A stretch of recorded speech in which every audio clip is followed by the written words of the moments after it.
Memoria de dígitos transcultural.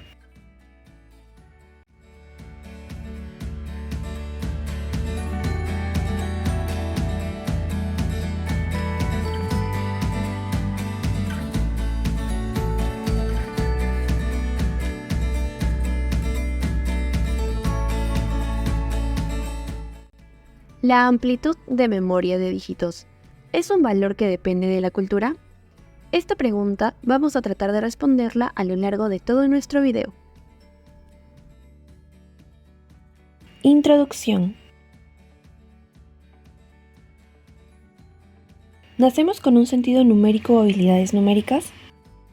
7, 2, 13, 15, 9, 1, 27, ya. 85, 15, 56, menos 31, 12, 20, menos 7, ya. 65, 65, 65. Pronto? Fíjate, Ángel.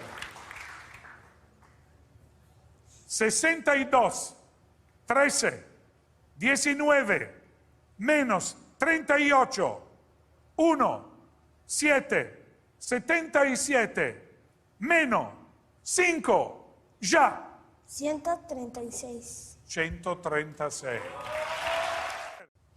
542 por 8, ya. 4336, 4336. En los videos que acabamos de ver, se observa el proceso de cómo los niños mueven sus dedos para resolver la operación. Están usando su imaginación de un instrumento interiorizado, el abaco.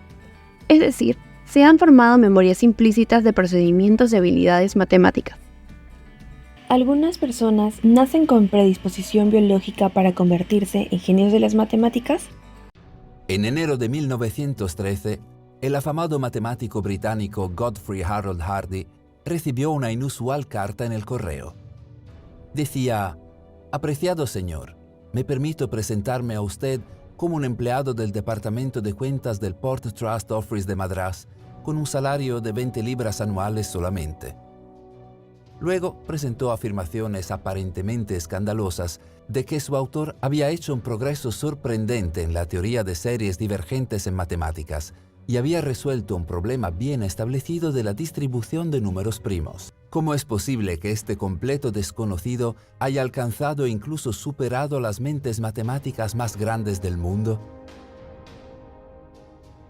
El 22 de diciembre de 1887 nació un niño en Madrás, India, uno de muchos en un país de, en ese momento, unos 300 millones de personas. Se le dio el nombre Ramanujan, que significa el hermano de Rama, una deidad hindú. Pero este no era solo un niño. Antes de llegar a la pubertad, Srinivasa Ramanujan se había convertido en un prodigio matemático casi por accidente.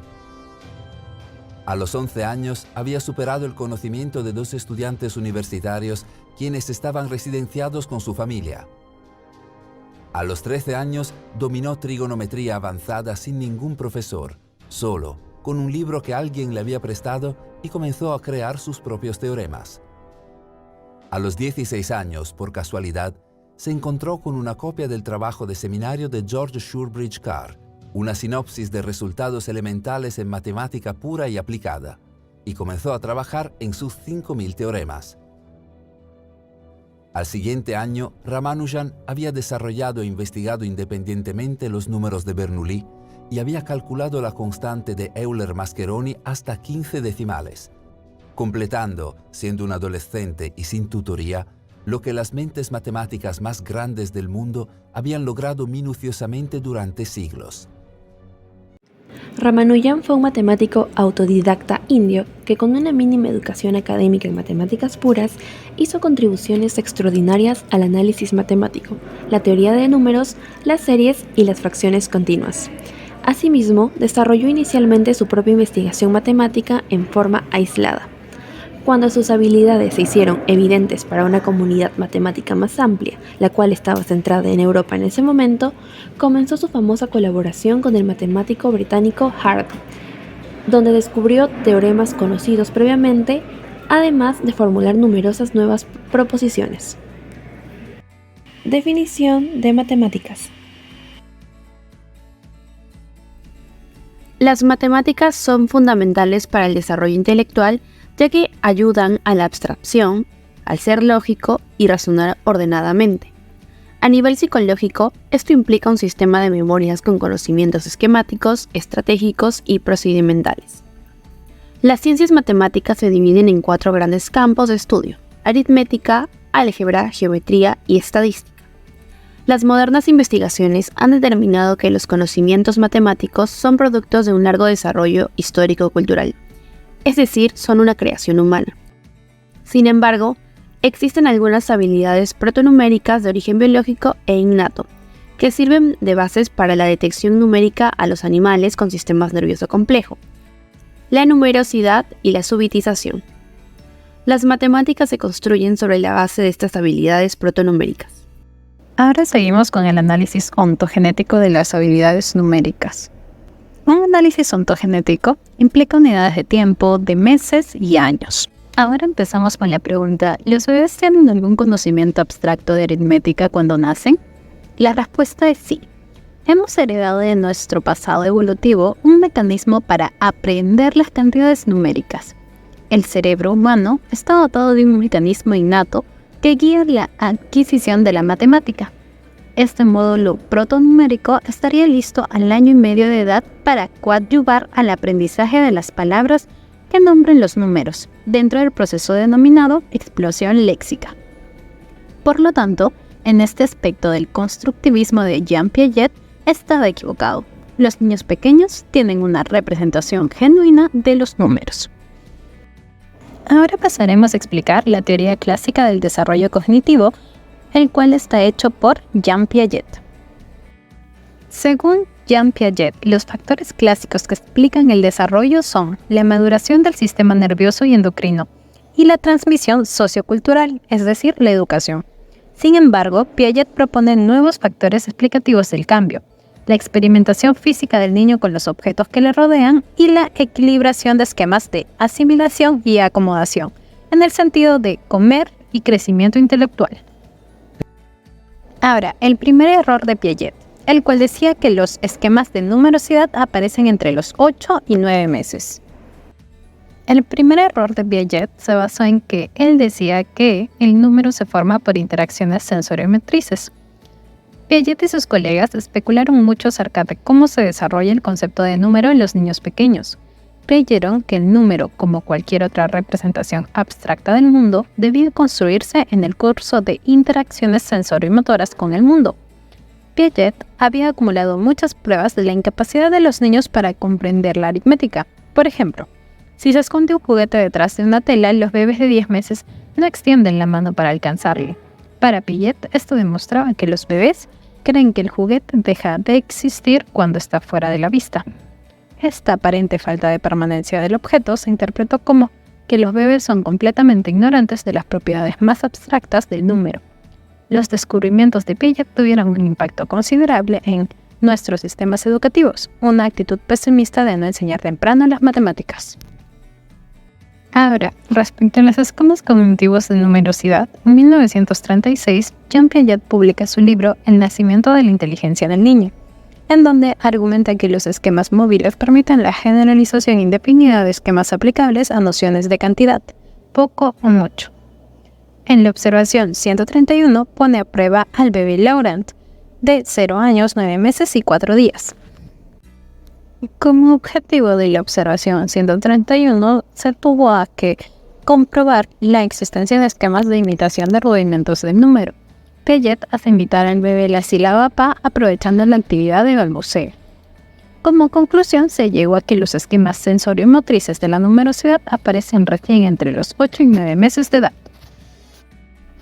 Por desgracia, las pruebas que usaba Piaget no permitían a los niños mostrar de qué son capaces.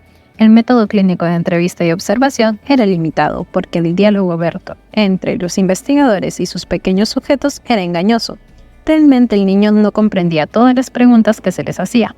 Si a los niños se les enfrenta a situaciones análogas a las utilizadas con los animales y cuando se evalúan sus mentes sin recurrir a las palabras, sus habilidades numéricas resultan por lo menos considerables. Las evidencias impusieron la necesidad de plantearse la hipótesis de que la actividad sensoriomotriz es insuficiente para explicar el desarrollo cognitivo de los conocimientos matemáticos. Ahora pasaremos a la teoría clásica del desarrollo cognitivo de Lev Vygotsky. Según Lev Vygotsky, la interacción social adulto-niño es el motor del desarrollo de la mente, es decir, la educación brinda diversas cajas de herramientas numéricas, pues la maduración biológica puede ser influenciada por la educación hasta cierto punto.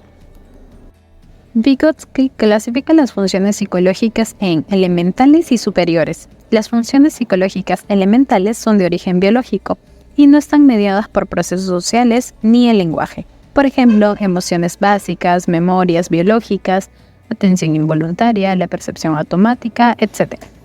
Las protoletras y los protonúmeros están dentro de las categorías de funciones psicológicas elementales. Las funciones psicológicas superiores tienen su origen en los procesos sociales. Solo pueden entenderse mediante la comprensión de los instrumentos y signos que actúan de mediadores. Ejemplo, la atención voluntaria, la percepción inteligente, los sentimientos, que son emociones conscientes, las memorias sociales, que son la semántica, episódica, etc., y pensamiento verbal, y más. La lectoescritura y las matemáticas son funciones psicológicas superiores generadas por la educación. Ahora, la pregunta importante es, ¿cómo se pasa de los protonúmeros a los números? Construyendo la recta numérica mental en la interacción social adulto-niño. Para explicar este proceso, Vygotsky propone su ley de desarrollo, la cual se llama Ley Genética General del Desarrollo Cultural del Niño. Siguiendo a Lev Vygotsky, podemos afirmar que el niño forma su primera recta numérica con los dedos en el plano social, interpsicológico guiado por un adulto. Con la práctica, el niño internaliza las operaciones de suma y resta con la ayuda de los dedos, objetos y más adelante con la escritura de números. Intuitivamente va creando una recta numérica mental. Ahora hablaremos sobre el modelo de la zona de desarrollo próximo, basado en Vygotsky. Vygotsky propone la zona de desarrollo próximo derivada de la ley genética del desarrollo cultural. La ZDP es creada por la ayuda proporcionada por otros más capaces. Asimismo, se define como la distancia entre el nivel de desarrollo real, el cual es determinado por la resolución independiente de problemas, y el nivel de desarrollo potencial, determinado por la resolución de problemas bajo la guía de un adulto o en colaboración con compañeros más expertos. Ahora procederemos a hablar del reciclaje neuronal, propuesto por Stanislas Dehaene, el cual es el autor del libro El cerebro matemático. Reciclaje neuronal, según Dehaene, es la invasión parcial o total de una intención cultural, como la escritura y las matemáticas, sobre un territorio cortical que en primer lugar estaba consagrado a una función distinta, como el reconocimiento de formas, objetos y rostros. La plasticidad sináptica de los grupos neuronales de reconocimiento de formas de objetos ya poseen la potencialidad de reconocer protoletras y protonúmeros. Solo falta la educación para que la corteza visual se adapte para el reconocimiento de letras, palabras y números. Por lo tanto, el reciclaje neuronal es un proceso ontogénico que se da por la interacción social y cultural. Ahora, ¿cómo nacen los números en nuestro cerebro? La educación genera un reciclaje neuronal, es decir, las neuronas especializadas en reconocer y categorizar formas, caras y objetos se reciclan y van asumiendo nuevas funciones importantes para la adaptación de las habilidades protonuméricas. El salto del protonúmero al número se da en la actividad mediada con el gesto y el lenguaje, incorporando los siguientes principios: el principio de correspondencia 1-1 y el principio de valor posicional. Ahondando un poco más en el principio de correspondencia 1-1, Dehaene explica el salto de los protonúmeros a los números gracias a la actividad mediada, en especial el gesto de usar los dedos y las partes del cuerpo para contar. El desarrollo de los sistemas verbales de numeración y la invención de las notaciones numéricas escritas crearon las condiciones para la invención del principio de correspondencia 1 a 1. A pesar de su engañosa simplicidad, el principio de correspondencia 1 a 1 es un invento notable. Aporta una representación duradera, precisa y abstracta de los números. A partir de esta representación, cualquier muesca, trazo u objeto puede funcionar como un símbolo numérico abstracto y hacer referencia a cualquier conjunto de ítems, ya sea ganado, personas, deudas, etc. Números en el cerebro de Ramanujan. Se cuenta la anécdota de que un amigo de Ramanujan le fue a visitar en un taxi con matrícula 1729. Al bajar del taxi, el amigo le dijo: «La matrícula 1729 me parece un número anodino. Espero que no sea un mal presagio». Ramanujan respondió: «No, es un número muy interesante. Es el menor número que puede ser escrito de dos formas diferentes, como suma de dos cubos». ¿Cómo la mente de Ramanujan pudo haber descubierto esa curiosa propiedad de un número grande? La respuesta es que Ramanujan dedicaba muchas horas a jugar con los números y por casualidad ya había jugado mucho antes con el número 1729, pues aparece escrito en uno de sus cuadernos. Por lo tanto, los números son internalizados por el ejercicio constante con ellos. Según la creencia religiosa de Ramanujan, la diosa Namagiri era quien le escribía sus teoremas y se los compartía en sus sueños. Ella era la dueña de la recta numérica interna que creaba sus teoremas. La diosa Namagiri dirigía el sexto sentido matemático de Ramanujan.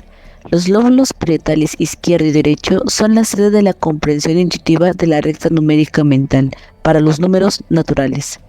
El matemático experto descubre que no existe ningún número aleatorio. Todos los números están relacionados, por lo tanto, cada número asume un significado singular. En la vigilia, Ramanujan escribía con gran pasión las fórmulas.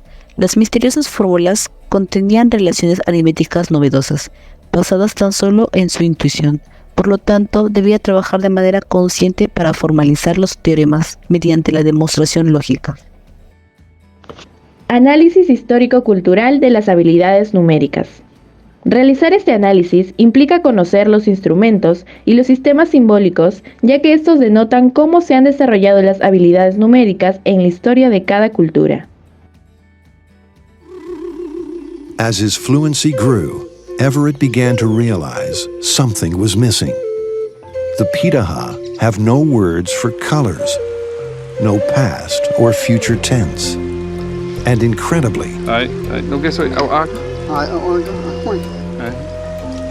the Pitaha have no numbers.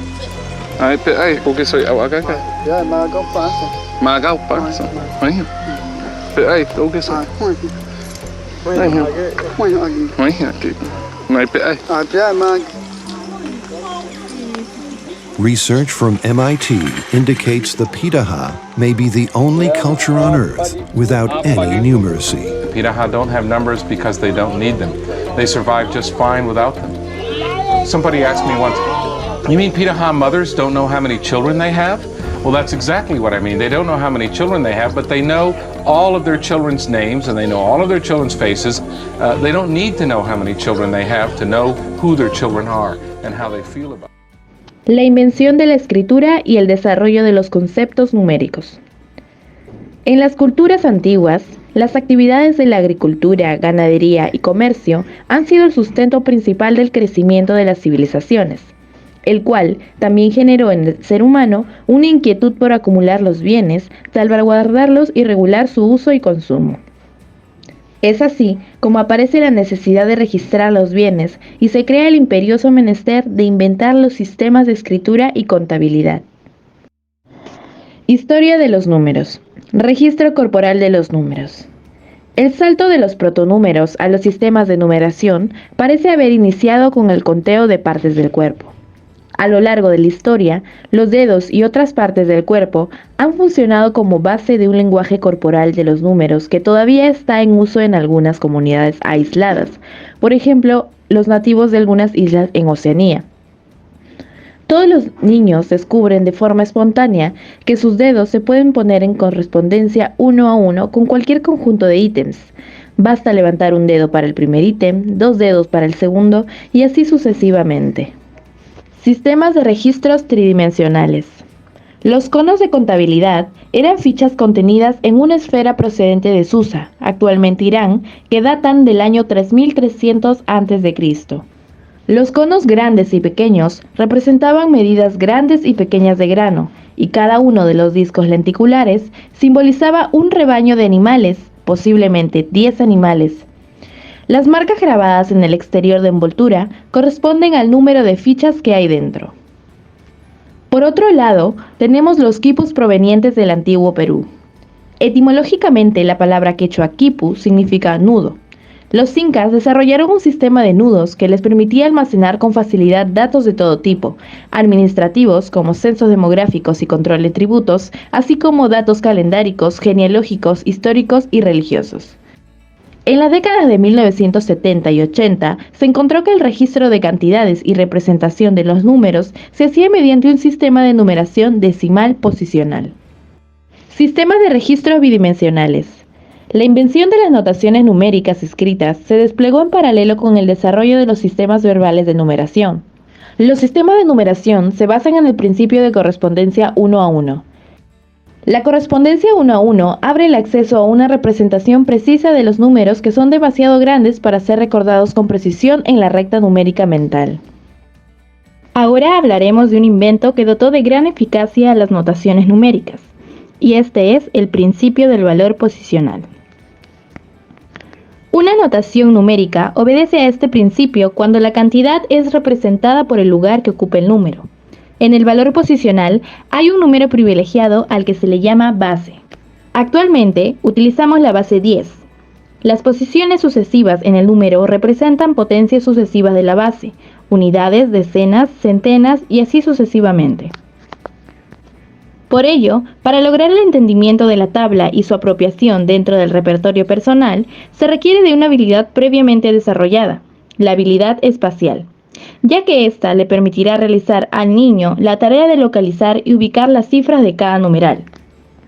En consecuencia, la adquisición del principio de valor posicional se vuelve una acción mediada, donde la mente del niño entra en contacto con la cultura a través del intercambio con el agente, ya sea profesor o padres, y donde la herramienta del lenguaje resulta imprescindible para guiar el proceso. Así pues, los conceptos apropiados como arriba, abajo, a la derecha o a la izquierda entrarán en contacto con aquellos brindados por el otro agente y lograrán el producto que es el aprendizaje del principio del valor posicional. De ello podemos decir que las tareas concernientes a las matemáticas y sus operaciones también son acciones mediadas por la cultura y su respectiva lengua. Los costos de no hablar chino. Stanislas Dehaene expone en su libro El cerebro matemático los costos de no hablar chino, donde se explica que los hablantes de chino como lengua 1 tienen una capacidad de memoria de 9 dígitos aproximadamente, mientras que en los hablantes de inglés como lengua 1 la capacidad de memoria es de solo 7 dígitos. Esta diferencia se explica en función de la lengua, ya que los nombres de los números en el chino son más breves que en el inglés. Así pues, mientras que en el chino la serie 4-7 se pronunciaría s, chi y toma menos de un cuarto de segundo pronunciarlo, en el inglés sería 4-7 y su pronunciación lleva cerca de un tercio de segundo. Entonces, cuando intentamos recordar una serie de dígitos, quien entra en acción es el circuito de memoria verbal de tipo auditivo, el cual puede almacenar la información durante solo 2 segundos aproximadamente y nos fuerza a repetir mentalmente las palabras para refrescarlas. Por lo tanto, el alcance de nuestra memoria está determinado por la cantidad de números que podemos repetir en menos de 2 segundos. Y es así como la brevedad en la pronunciación de los números chinos permite disparar la memoria a 9 dígitos, derrumbando la supuesta universalidad del mágico número 7, lo cual nos permite entender que la cultura también influye en la capacidad de memoria. Resultados de la investigación: Kevin Miller y otros. En el año 1995, Kevin Miller y sus colegas pidieron a grupos parejos de niños norteamericanos y chinos que recitaran la secuencia de los números hasta donde pudieran. Sorprendentemente, la diferencia lingüística hacía que los niños occidentales estuvieran hasta un año retrasados respecto de sus pares orientales. A los 4 años, los niños chinos ya contaban hasta 40 en promedio. A la misma edad, sus colegas de América contaban con dificultad hasta 15. Les llevó un año alcanzar a los chinos y llegar a 40 o 50. No solo eran más lentos en general que los chinos, hasta el número 12 ambos grupos estaban parejos, pero cuando llegaban a los números especiales como 13 y 14, los niños norteamericanos repentinamente tropezaban, mientras que los chinos, ayudados por la constante regularidad de la lengua, seguían adelante con muchas menos dificultades. El experimento de Miller muestra, sin lugar a dudas, que la opacidad de un sistema de numeración impone una carga importante para la adquisición. El impacto negativo de los sistemas occidentales de numeración verbal se prolonga en los siguientes años de la escolaridad. La organización de los numerales chinos hablados es paralela a la estructura de los números arábigos escritos. Por ende, los niños chinos tienen muchas menos dificultades que sus homólogos occidentales para aprender los principios del valor posicional de base 10. Estos descubrimientos experimentales imponen una conclusión fuerte: los sistemas de numeración verbal occidentales son menos eficientes que los de las lenguas asiáticas en varios aspectos. Son más difíciles de retener en la memoria de corto plazo, tornan los cálculos más lentos y dificultan la adquisición de las habilidades para contar y de la base 10. Conclusiones. El cerebro matemático tiene una evolución filogenética, histórico-cultural y ontogenética. A nivel filogenético, hemos evolucionado con módulos cognitivos para el procesamiento de información de la numerosidad y la subitización. Este es un sistema de percepción inconsciente y automático que está activo desde el nacimiento. A nivel ontogenético, la evidencia empírica demuestra que el bebé humano puede intuir representaciones numéricas de hasta 3 ítems con el sistema de percepción inconsciente y realizar cálculos elementales. Las matemáticas son una creación histórico-cultural. La lógica y la aritmética son propiedades derivadas de las prácticas culturales. A nivel neurobiológico se produce el reciclaje de neuronas de objetos y rostros para asumir nuevas funciones como el reconocimiento de protoletras y protonúmeros. Con la alfabetización, las neuronas se especializarán en el procesamiento de letras, palabras y números. El reciclaje neuronal es un proceso ontogenético generado por la educación y la cultura. Con métodos de investigación adaptados a la corta edad del bebé, se puede mostrar que el cerebro humano está dotado de un mecanismo innato que guía la adquisición de las matemáticas. Por lo tanto, en este aspecto del constructivismo, Jean Piaget estaba equivocado, ya que los niños pequeños tienen una representación genuina de los números. Siguiendo a Vygotsky, podemos afirmar que el niño forma su primera recta numérica con los dedos en el plano social, interpsicológico, guiado por un adulto. Con la práctica, el niño internaliza las operaciones de suma y resta con la ayuda de los dedos, objetos y más adelante con la escritura de números. Intuitivamente va creando una recta numérica mental. El nacimiento de la recta numérica mental en el niño se inicia con el descubrimiento del principio de correspondencia 1 a 1. Este abre el acceso a una representación precisa de los números que son demasiado grandes. A medida que los niños adquieren el lenguaje, aprenden a ponerle nombre a cada rango de magnitudes. Descubren que la palabra 2 se aplica a la percepción de 2 objetos, pero la palabra 9 pertenece solo a la cantidad precisa del dígito 9. Difícil de representar mentalmente con exactitud.